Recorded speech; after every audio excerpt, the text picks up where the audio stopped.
Vamos ver mais de perto por que os transientes são tão perigosos. Nesse exemplo, um técnico está fazendo uma medição de voltagem fase a fase em um circuito alimentador de motor de 480 volts.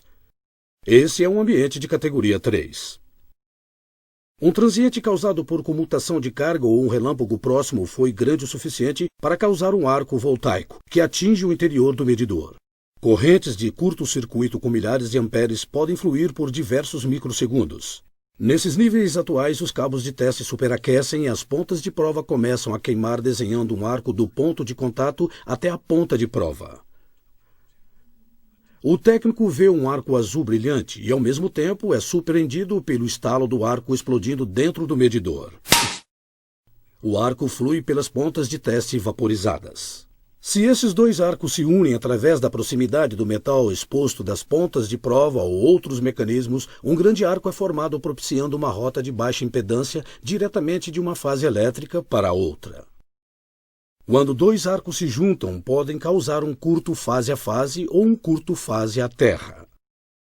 O resultado é uma explosão voltaica, que pode gerar uma bola de fogo plasmática preenchida pela energia no sistema elétrico. Quando isso ocorre, a temperatura pode chegar a cerca de 6.000 graus Celsius, 10.000 graus Fahrenheit. Fontes da indústria estimam que nos Estados Unidos de 5 a 10 acidentes por arcos voltaicos acontecem todos os dias. O Ministério do Trabalho dos Estados Unidos relata que em um ano recente, 1.000 eletricistas sofreram choques e queimaduras, algumas fatais. Estima-se que 50% desses ferimentos devem-se a arcos voltaicos.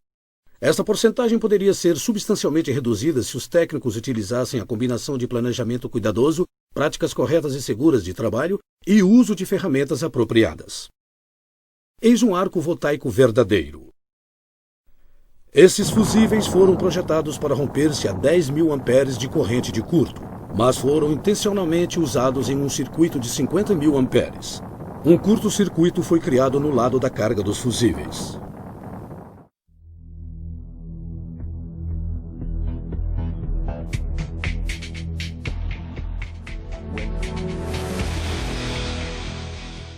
My name is Ed Manthei. I've been a professional electrician for over 35 years in Eastern Washington, doing primarily commercial and industrial electrical work.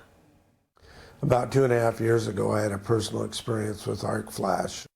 I heard a buzz, and then after that, a major explosion. I was able to get my eyes closed, I think, and my head back a little bit, blew me back on the floor. Next thing I remember, I was standing in the corner and I couldn't see, and my shirt and stuff was on fire, which I didn't even realize at the time, being as I couldn't see. And you know, me personally, I've always been accused of being too safe, overly cautious, because you can't. It's hard to prepare for something you can't see. Make sure that you use the proper safety precautions. I guess the bottom line is you can't be too careful. Transientes não são a única fonte de risco de arcos voltaicos. Na verdade, um dos mais comuns usos indevidos de multímetros de mão pode causar uma cadeia semelhante de eventos. Se o usuário deixar as pontas nos terminais de entrada para amperagem e conectar acidentalmente as pontas do medidor em uma fonte de voltagem, acabará criando um curto-circuito no medidor. Por esta razão, os terminais para amperagem devem ser protegidos por fusíveis. Estes fusíveis podem ser a única barreira entre o usuário e um desastre potencial. Se o medidor tiver os fusíveis corretos, o único resultado poderá ser um fusível danificado, o que é um preço baixo a pagar. Jamais substitua um fusível danificado por um fusível errado. Use apenas fusíveis de alta tensão especificados pelo fabricante. O sistema medidor Fluke inclui o circuito interno do medidor, fusíveis e os cabos de teste fornecidos com o instrumento que funcionam em conjunto para interromper apropriadamente correntes de curto que excedam 10.000 amperes. Os cabos de teste e outros acessórios também podem contribuir para o perigo. Os cabos de teste podem desfiar ou sair das conexões do medidor. Se a ponta de prova for conectada a 480 volts e um cabo de teste descascado ou com classificação inferior entrar em contato com outro condutor, um curto pode ser gerado. A mesma coisa pode acontecer se um cabo de teste desencapado sair do medidor e tocar um condutor. Torne parte da sua rotina inspecionar seu medidor e seus cabos de testes antes de usá-los. Por favor, consulte as instruções fornecidas ao término desse vídeo quanto ao que examinar. Lembre-se, os cabos de teste foram projetados para uma variedade de ambientes de teste. O que é apropriado para uma placa de circuito em um ambiente de categoria 1 pode não ser apropriado para os circuitos de 480 ou 600 volts.